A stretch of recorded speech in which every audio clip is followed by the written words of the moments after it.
Major win for President Trump. NFL Commissioner Roger Goodell wrote a letter to team owners that reads like this: "We believe that everyone should stand for the national anthem." In just a few hours, President Trump will hit the road to push his new tax reform plan. People want to see tax cuts, and that's what we're doing. At least 17 fires have ripped through tens of thousands of acres. 17 people dead and at least 200 people missing. It looks like a bomb went off. The American people rose up, and now they have reversed their decision, and they are going to allow the video to stand and us to push it forward. The scandal swirling around Hollywood producer Harvey Weinstein has moved from the tabloids to the political pages. Hillary Clinton, she said not a single word for 5 full days. You are true champions and incredible patriots. You think you're going to be back here next year? I think so, right?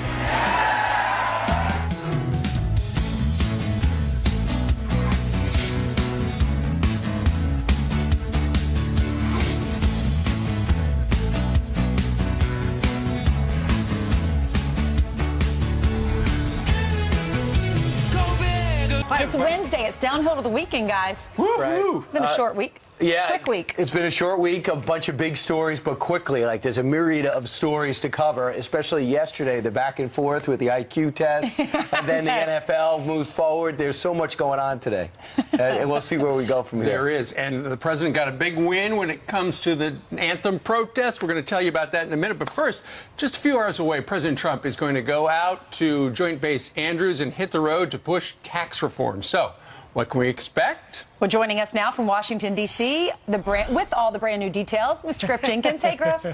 Hey, Ainsley, Brian and Steve, good morning. The president is heading to Harrisburg, Pennsylvania this afternoon. He seems to like that place. It's his 3rd trip since taking office, and he's going to speak to a crowd of about 1,000 workers at the Air National Guard hangar there. Many of them are going to be truck drivers, a group the president considers to be the lifeblood of our economy because he says literally when the trucks are moving, so too is the economy. He's going to hit personal stories as well of those who stand to benefit most from this tax plan. Here's what the president had to say looking ahead to today's speech. Take a listen.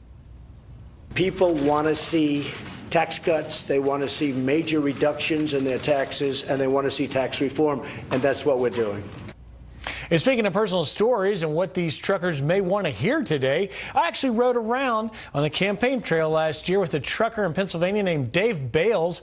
His main concern at the time was, you might guess it, health care. Take a listen to what Dave cares about. Now I can't afford to retire because of health care. The health benefits of over $1,500 a month, your Social Security benefits about $2,000.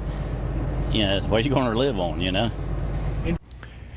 Dave may be happy to hear the president also this week has not given up on health care. He's planning to use the power of his pen to take action, guys, and sign a measure that would allow Americans to buy health care across state lines, something the president says wouldn't cost the country anything. We'll see and expect to perhaps hear more about that this evening, as well as the president sitting down with our own Sean Hannity. I'm sure this, too, will come up. Guys? All right. Thanks, Griff. Appreciate it. You know, what could be negative about going across state lines? Making these companies compete with each other, driving prices down. The president said that since day one. What are you going to do?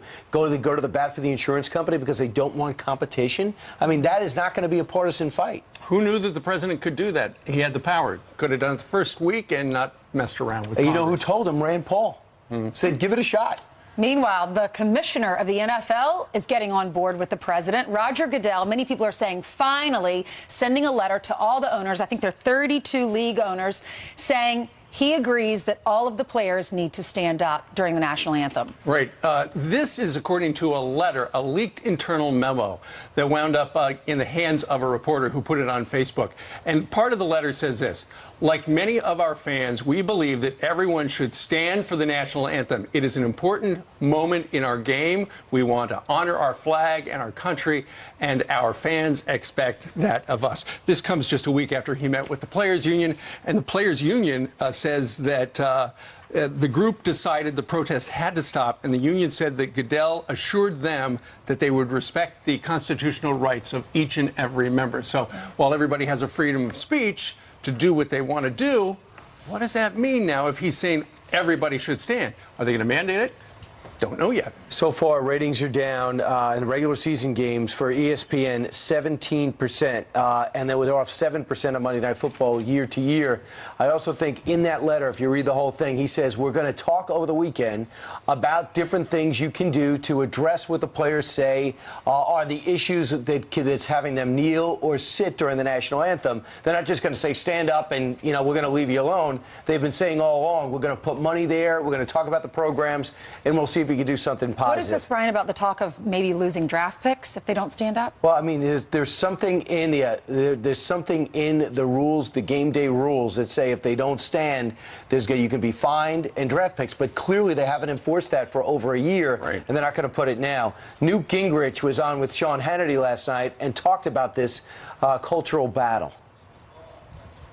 One of the things that is driving the elite media crazy is that Trump has this instinct for taking the side of the American people and taking the side of American history and being willing to stand up to every politically correct nutcake left-winger there is. And he's gradually beginning to break through, I think.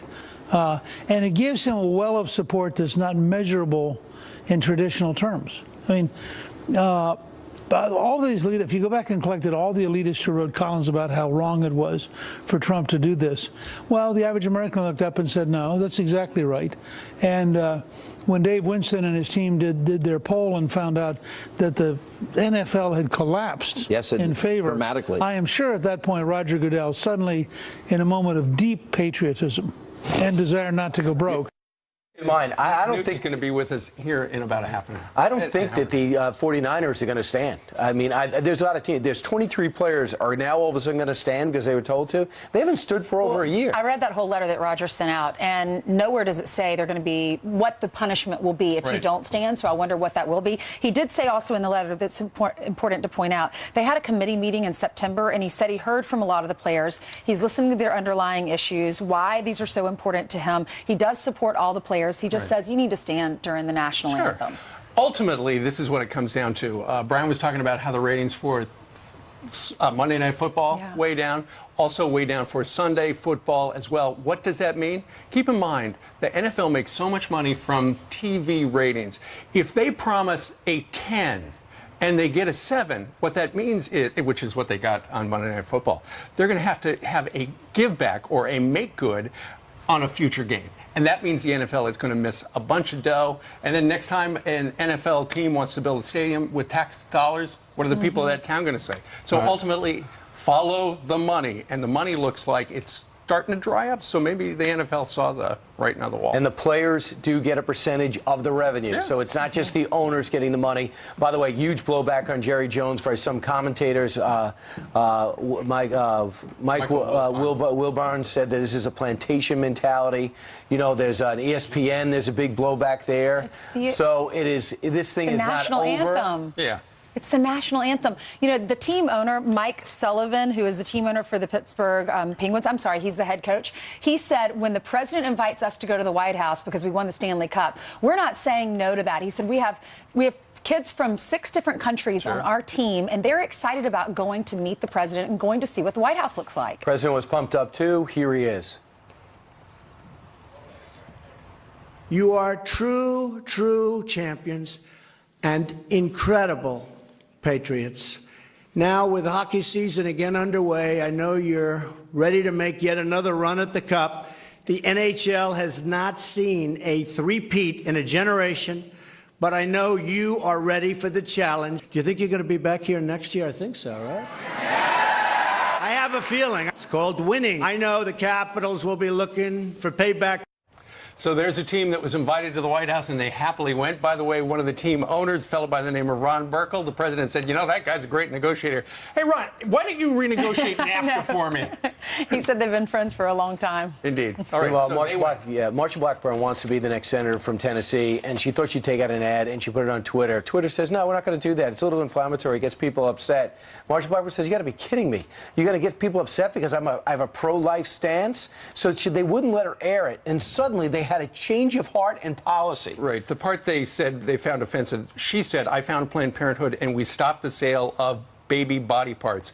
Twitter wanted baby body part sale removed, and yesterday they backtracked. This was their statement. After reconsidering the ad in the context of the entire message, we believe that there is room to refine our policies around these issues. Because they let the pro-parenthood philosophy go forward. Meanwhile, Congresswoman Marsha Blackburn will be joining us live at 8:30 a.m. She says she believes the Twitter backtracked because the American people spoke up and said, hey, that's not right. Said we're tired of the elites telling us what we can see, what we can listen to. That's right. Really? Somebody who's not elite and not tired, Jillian? Not tired at all. Right. Never. Bring it on. First thing in the morning. Good morning, guys, and good morning to you at home. We do begin with breaking news, though, on a Fox News alert. At least 17 people are dead, 200 missing, as wildfires burn out of control in California wine country. My entire neighborhood. I mean, my house survived, my barn burnt, but my neighbors, yeah, their houses are gone. With gusty winds and no rain in the forecast this week, firefighters now facing an uphill battle to contain those flames. Adam Housley is live in California with the latest. He will join us in just a few minutes. Breaking overnight, 2 Navy commanders of the USS John McCain fired after a crash that left 10 sailors dead. That crash ruled preventable. Commanding Officer Alfredo Sanchez and Executive Officer Jesse Sanchez were both relieved from their positions for poor leadership and judgment. Back in August, the missile destroyer collided with an oil tanker near Singapore. The Navy also relieved Vice Admiral Joseph Aucoin, the commander of the 7th Fleet, from his duties after the crash. President Trump could soon be just yards away from North Korean soldiers. South Korean media reporting that the White House has scouted possible sites for his upcoming trip to Asia, including the tense demilitarized zone separating South and North Korea. The president also meeting with his top generals just hours before the U.S. military flew Air Force bombers over the Korean peninsula in a drill alongside South Korean and Japanese planes. And for the first time in nearly 30 years, how about this? The U.S. men's soccer team will not take the field for next year's World Cup. It's not a joke, Brian.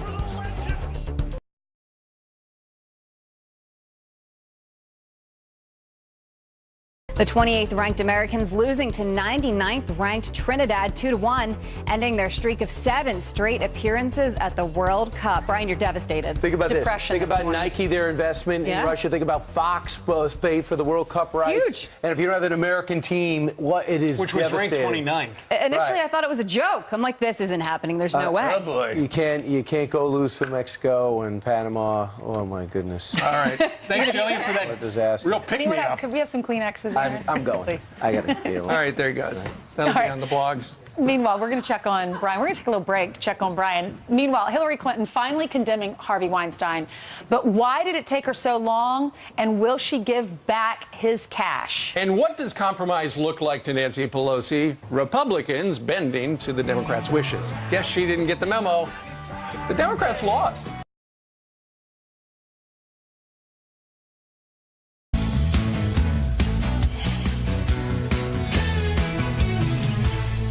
Democrats, led by Nancy Pelosi, firing back this week after the White House released its 70-point immigration plan. The House Minority Leader telling the Washington Post, quote, "There's nothing in it to negotiate because it doesn't have shared values of who we are as Americans right now. We're trying to get Republicans to vote on what we believe." So compromise means voting for the Democrats' ideas, apparently. Is that accurate? Let's get some reaction right now from the White House correspondent for the Washington Examiner, Gabby Morangello. Gabby, good morning to you. Good morning, Steve. So what's their strategy exactly? Well, it looks like Nancy Pelosi and Chuck Schumer want Republicans to essentially cave to a party that's no longer in power. And I think the comments that we saw from the House Minority Leader really display almost a stunning lack or sense of entitlement. They want the White House to cave to them. They want the White House and Republicans in Congress to work with Democrats to basically enact the progressive liberal agenda that Pelosi and Schumer have been trying to push through since the days of the Obama administration. Sure. And really, that's not the strategy that's going to work here. I mean, what they should be looking to do is emulate the movements and the strategy and the message that we've seen from Democratic senators like Joe Manchin and Heidi Heitkamp and Joe Donnelly up in Indiana, who've been working with the White House on things like tax reform and looking for areas to compromise. Well, you know, Gabby, to quote a famous American, elections have consequences, and right now the Democrats are the minority party.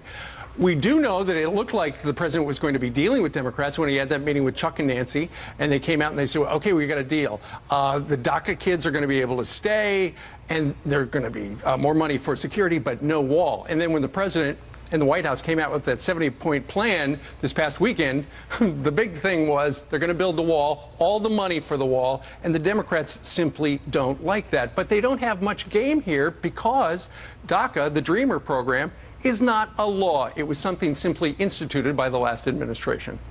Well, I mean, even forget the legality of that for a second. Look at what's happened when Democrats have because of what they've done, they've constantly indulged this far left part of their base, and they've attached themselves to the so-called resistance movement. And what that has done has prevented them from ever compromising with the White House without facing consequences. I mean, if you recall, last month Nancy Pelosi was interrupted during a press conference about DACA a few days after she'd said she'd be willing to work with the administration on immigration reform. She was interrupted by liberal immigrants' rights activists, right? Because who said they that didn't she was want her anti-immigrant. Because, Gabby, they didn't want her to work with the Republicans at all. Right, and that's the consequences of, spending years indulging this progressive liberal base that is demanding just policies that the average American disagrees with. Well, the meter's running. They have until March the 6th to figure out a compromise or something to do going forward. Gabby Morgello from the Washington Examiner. Gabby, thank you very much. Thanks so much for having me. All right. It's 6:20 here in New York City now. Our next guest lost her husband, a police officer, at the hands of terrorists. And then she befriended one of them. The incredible story of how that helped her heal coming up.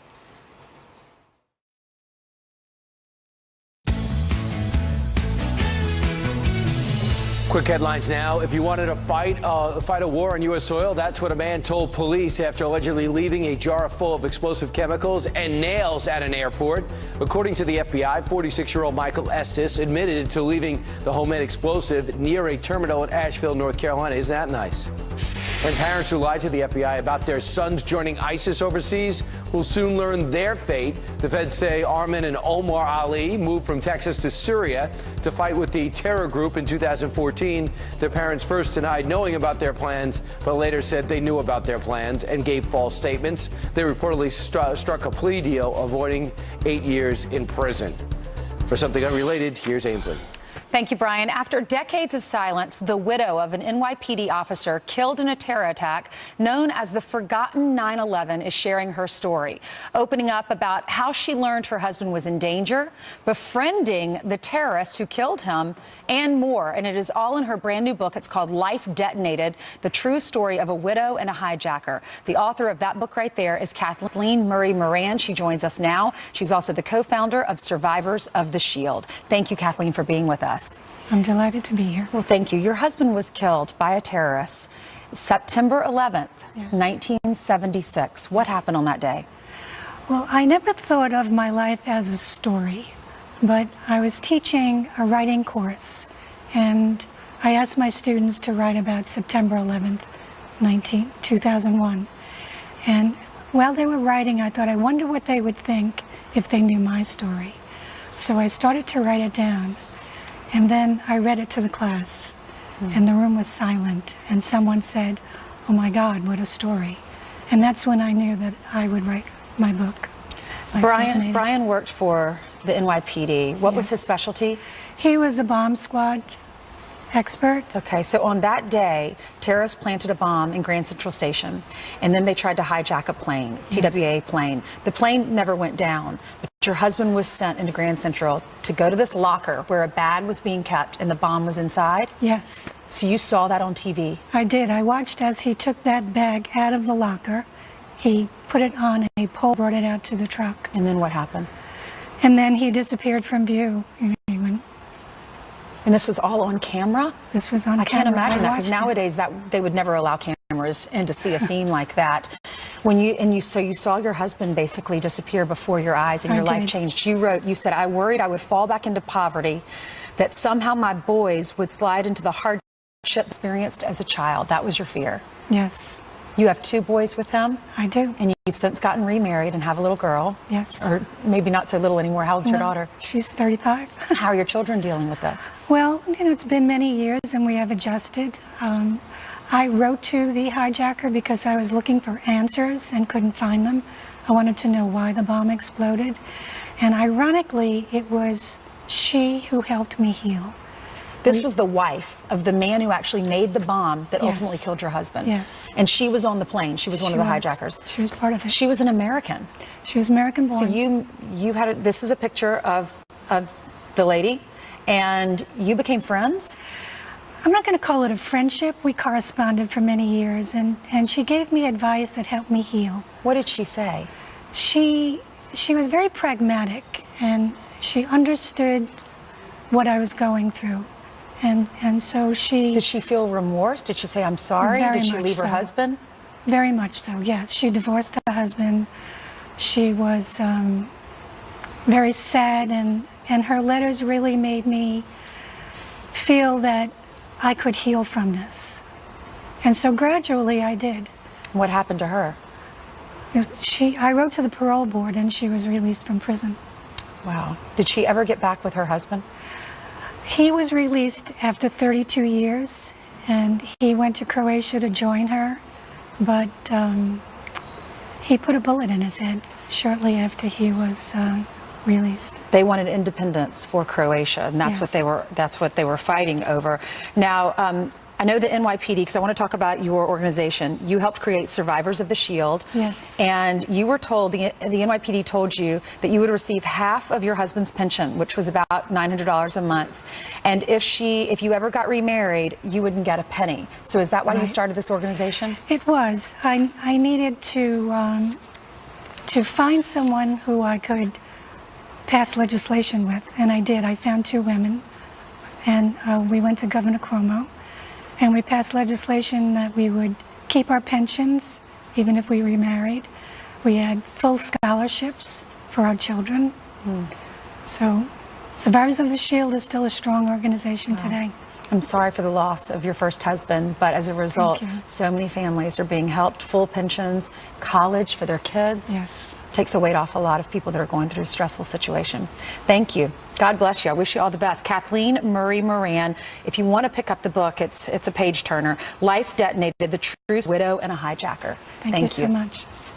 Hillary Clinton finally decided to denounce her favorite donor, Harvey Weinstein. But one thing mysteriously missing from her statement, what she's going to do with his money. And Chuck Schumer and the Democrats ripping the Republican plan to cut taxes. Hard Right's little tool, the Freedom Caucus, said we won't go for a bill unless the Hard Right, Koch brothers, what's Grover Norquist's group, Citizens for Tax Reform, approve it. Grover Norquist knows a thing or two about taxes. He's got a different take next. But first, we want to wish a happy birthday to John Luke Robertson, the Duck Dynasty star who turns 22 today, and my daddy. Happy birthday, Dad. Love you. We are back with a Fox News. Could be one of the worst natural disasters in California's history. At this hour, massive wildfires continue to burn in wine country. 17 dead, at least 200 missing. Let's get right to Adam Housley live from the Suisun Valley. Adam, knowing you grew up in that area, what is the very latest? Yeah, guys, in fact, to give our viewers an idea of where we are, we have a map we've made, kind of the North Bay area of where the wine country is and where these fires continue to burn. And we are expecting wind to come back again today. But prior to that, take a look. This is where the fires are burning. Suisun is where I'm located, which is basically just one ridge over from Napa County, Napa Valley, basically parallels Napa Valley, if you will, a small area between Napa and the town of Fairfield, which has about 200,000 people. Now back here live, I'm going to give you a look over my right shoulder. You can see where some of the flames right now are starting to flare up in this area.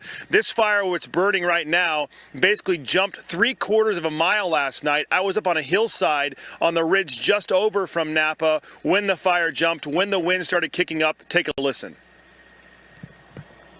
fire that roared through Napa County roughly 48 hours ago is now coming over the hills. You can see the actual fire line is several miles long. It's marching towards an area called Twin Sisters Road in neighboring Solano County. This fire is burning fast. The weather here has changed significantly. After roughly 36 hours of no wind, you can see the wind has picked up. You see the smoke blowing. There are some fire units here. We have seen some helicopters fly through here, but it's very difficult fire conditions as once again it's becoming a tough fight against this fire and others in this wine country region. That wind would stoke fires not only near Sonoma, California, but where I was standing, of course, last night up here in Sassoon, as well as near Yountville, California, which is my hometown. The evacuation across some folks trying to get cattle out, trying to get horses out, whatever they could to escape the flames. And guys, right behind me, this is called laying down. Basically, the fire is burning down the hillside, so it's laying low.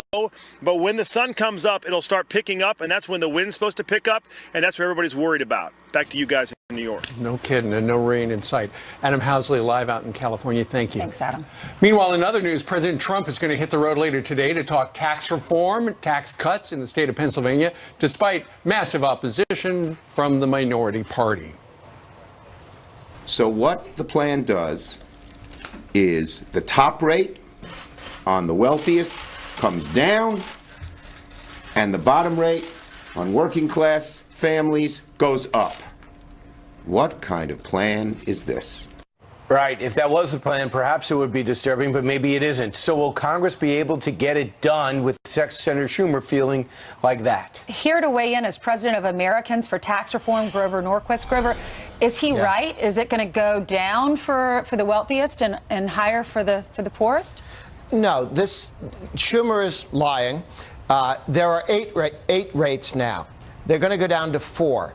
The bottom rate is the 10% rate goes down to 0. The 15% rate goes down to 12. All of the rates come down. So there'll be 0, 12, 25, 35. Everybody who pays taxes sees lower rates. The game that Schumer is playing is he pretends there isn't a 0 rate. But there is, and it is expanded under the Trump Republican plan. It's very dishonest, and what it does tell you is Schumer is not going to play any role in working with the Republicans in Congress or the White House to play any role in tax reform. I didn't expect him to, but this kind of dishonesty explains that he's not even part of the discussion. Well, you didn't expect him to, so he's not letting you down. The president, no, that's true. The president just sent out a tweet about 3 or 4 minutes ago. It reads this, Grover. Stock market has increased by $5.2 trillion since the election on November 8th, a 25% increase, lowest unemployment in 16 years. And if Congress gives us the massive tax cuts and reform I am asking for, those numbers will grow by leaps and bounds. Hashtag making America great again. All right, I remember you were on a couple of weeks ago talking about what this tax plan would do. One is it would jumpstart the economy, and it would also then spawn all sorts of job creation. But there are other things that impact each and every person watching right now, right? Oh, absolutely. It doubles the standard deduction. So for a married couple, right now the first $12,000 is not taxed. That goes up to $24,000. That's the 0% rate that Schumer doesn't seem to understand. It's very important to people. All individual rates come down. The 30 million Americans who are self-employed, who have subchapter S corporations, pass-throughs, 30 million small businesses, they will see on average, over a 40% cut in their marginal tax rate. Not just the larger companies, but the smaller companies who've been ignored for 30 years. This takes their taxes down to where they were in 1931. That's where we're going to see a lot of jobs and a lot of new businesses. And the winner of tax reform, the biggest winner, is the person who didn't have a job in the last 8 years and who gets a job at $25,000 or $30,000 or $40,000 a year. Grover, what about the critics that say is going to add to the deficit? Well, there are two things. If we get economic growth, if you go from 2%, which is Obama levels, French levels of economic growth, 2%, up to 3%. Over the course of a decade, even the CBO, the government's own scoring, which I think understates the case, says that you get more than 2.5 trillion in additional revenue. So the way to get the deficit down is to have strong economic growth. We went to 4% with Reagan's tax cuts. These tax cuts, as written, are as powerful as the Reagan reductions. And it sounds like the president is trying to make a little bit of that case, talking about how much the economy has grown since he was elected. Grover, thank you very much. We're going to be watching the president this afternoon to see what else he has to say about taxes. Thank you, Grover. Absolutely. The problem is they're going to have to do it with 52 votes. Yeah, so they're not going to get the 60. Well, that just says a lot about the Democrat Party. And if it passes this year, it affects us for April 15th, right? Don't know yet. All right, we'll Got to see. read the devil is in the details. details. They are talking about retroactive. Jillian, what do you have for us? All right, so I want to give you guys an update on a story that we've been following for days now, and a lot of people have wondered why is it taken Hillary Clinton so long to talk about and at least release a statement about the Harvey Weinstein scandal. Well, TMZ is reporting Harvey boarded a private jet overnight,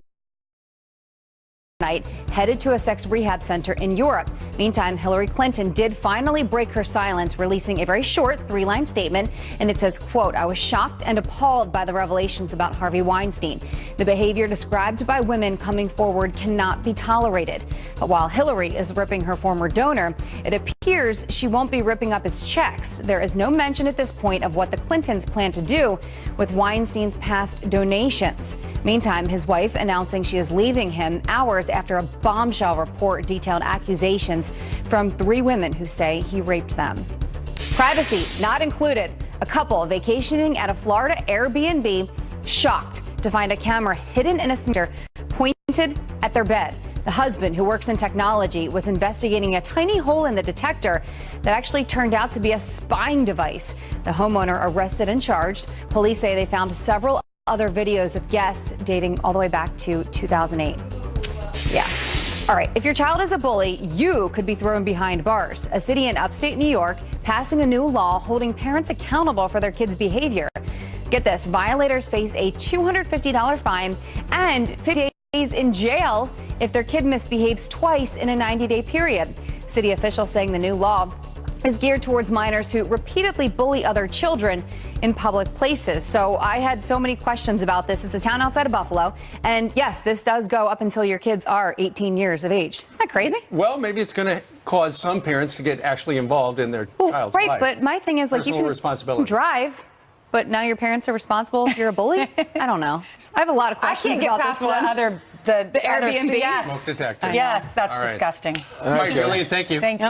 All right, coming up straight ahead, the violence started with the anti-police protests in Ferguson, but now the FBI is naming black extremists as the newest terror threat. Our next guest, a former NYPD officer, says the danger real. And check this out. When the players took a knee, a 77-year-old farmer took his message to the NFL to his cornfield. He's going to join us live next.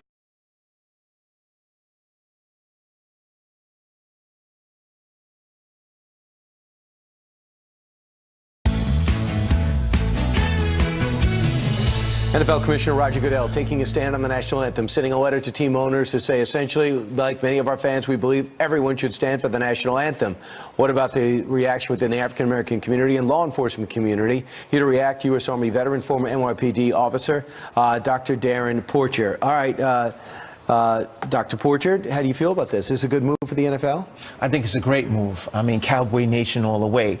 Jerry Jones led the charge with this, and he stood with that organization and stated, look, you will stand in front of the flag and support this flag. So the league is 70% African-American. One of the quotes from Michael Wilbon from Pardon the Interruption was, this is a plantation mentality. You do what I tell you to do. Do you buy that? No, not at all. The NFL is a business. The team owners represent their business. This is their brand. Therefore, they will represent the brand and they feel it's necessary to advance their cause. And I take in consideration Jerry Jones. He felt that the Cowboys stand for the flag, and this is something that represents the United States, and therefore I think he's doing the right thing. There is no way that I believe everyone stands this weekend. I mean, the 49ers had 23 players take a knee. What if these players refuse to stand and the commissioner asked them to? Then what? The average player is making $2 million a year in NFL. This is a job for these players. I think if you have all of the owners unite behind this cause, all of the players will stand. November 11th is going to be a series of weeks saluting first responders, enforcement, and veterans. That's going to be awkward unless they solve this quickly. Meanwhile, the FBI warns this. Get this. They warn Americans of a new domestic terror threat. Black identity extremists. What's that? Well, it goes back to a lot of these police shootings. When we look at the Alton Sterling shooting in Louisiana, for example, you had a madman that decided in retaliation for that to shoot officers. The same thing held true in Dallas. And another madman that decided to shoot police officers. Who was a veteran. Right, exactly. But when we think about these African-American extremists, this is something that's a byproduct of, I want to say, Black Lives Matter and a lot of these other organizations. And I don't want to say Black Lives Matter caused it. However, they do have a responsibility to marshal in the following to ensure that, I shouldn't say ensure, but let them know that we are going to protest for peace, and they failed at that. Therefore, they do have a level of complicity. So what is it like as an African-American officer if you get this missive into the Bureau that says, hey, by the way, look out for the black identity extremists? Are you insulted by that? I wouldn't say I'm insulted by it. I look at it, this is the way things are going. And so whenever we have any threat, we need to look at that threat and deal with it accordingly. So if we have these black extremist groups that are participating or complicit in this, then we need to isolate and look at those groups accordingly. Yeah, we'll see what happens. All right, Darren, great to see you. Fantastic, Brian. Okay. All right, 11 minutes before the top of the hour, President Trump stepping up his feud with North Korean dictator Kim Jong-un, now planning a personal show of force against the rogue nation. And when the players took a knee, a 77-year-old farmer took his message to the NFL, mowing it into his field. Look at that. You'll meet him next.